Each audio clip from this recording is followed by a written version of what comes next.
In today's world, it feels like everyone is rushing to tell the world what they're doing. Every small win is posted, every idea is announced, every plan is shared like it's already accomplished. But there's a quiet power in not doing that. There's something deeply strategic, almost sacred, about keeping your goals to yourself. When you decide not to tell people what you're doing, you're not being secretive, you're being focused, you're protecting your energy. Silence is not a weakness, it's a weapon. When you keep your ambitions to yourself, you take control of your own narrative. You don't give anyone the chance to doubt you, to inject their fears, their insecurities, or their limitations into your path. Most people, even those close to you, will never see your vision as clearly as you do. And the moment you start explaining it, you open the door to their opinions. That's where doubt creeps in. And sometimes it's not even intentional. People will question you out of habit or concern or because they just don't see it. But those little doubts, repeated enough, start echoing in your mind. But when you move in silence, you close that door. You eliminate distractions. You protect your confidence. You don't need to convince anyone of your direction because you're too busy walking it. And in that silence, something powerful happens. You start to build. You stop performing for attention and start performing for progress. There's also something incredibly deceptive about talking too much about your goals. Research has shown that when we talk about what we want to do, our brain gives us a hit of satisfaction, almost like we've already done it. It's a trick. You post a goal, you get likes, applause, maybe some praise, and now your brain feels rewarded, but nothing's actually been achieved yet. You haven't done the work, and suddenly the fire to do it starts to dim because your brain already feels validated. That's the danger of constantly talking. It can kill the hunger. When you keep things to yourself, you stay hungry, you stay grounded, you don't chase attention, you chase results.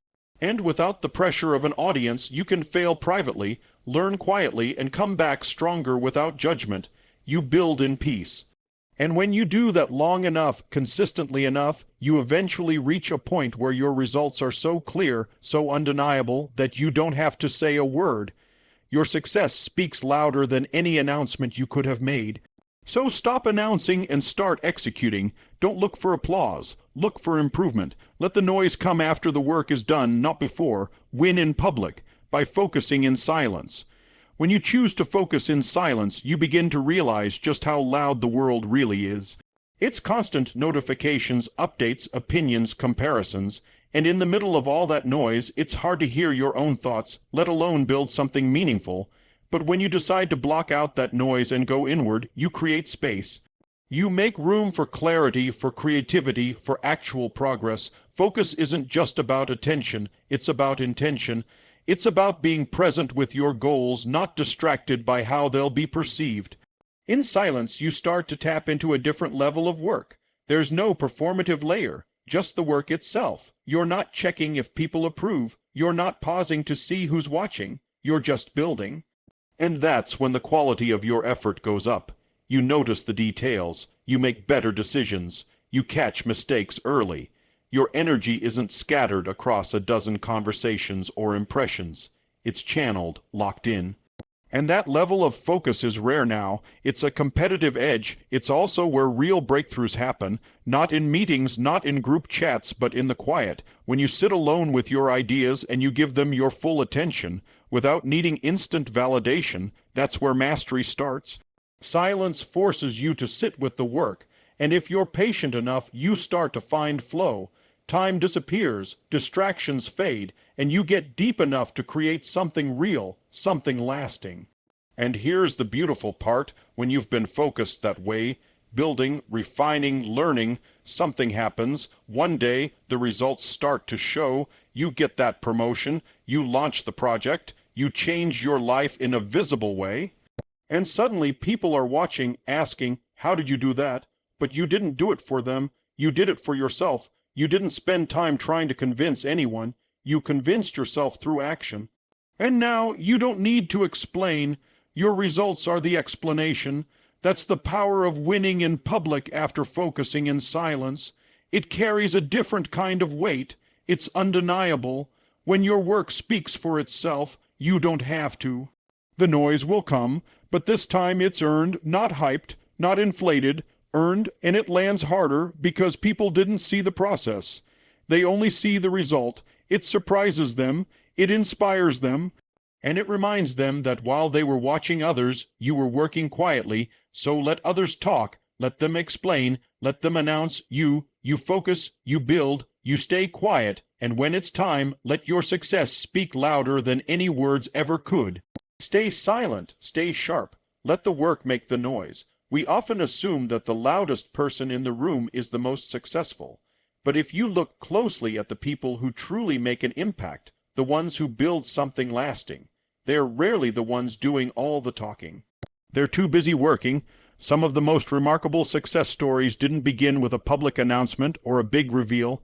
They began in silence, in small rooms, in garages, in notebooks no one else ever saw. Take someone like Steve Wozniak. While the world praised Steve Jobs for the vision, Wozniak was quietly building the actual machine that started Apple. No press release, no attention, just raw, focused creation. That's what silence gives you, room to build something before the world starts watching, and by the time they do notice, the foundation is already strong. There's substance beneath the surface. You see this pattern in so many quiet achievers.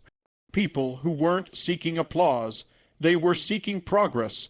They didn't waste time explaining their every move. They were obsessed with the craft, not the clout. And when the results finally came to light, they didn't have to convince anyone of their value. The work said everything that needed to be said. That's the goal, to be so good that you don't need to tell anyone.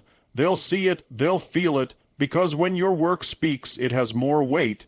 No one can question it, no one can debate it. The results are real, and real speaks louder than any story you could have told along the way.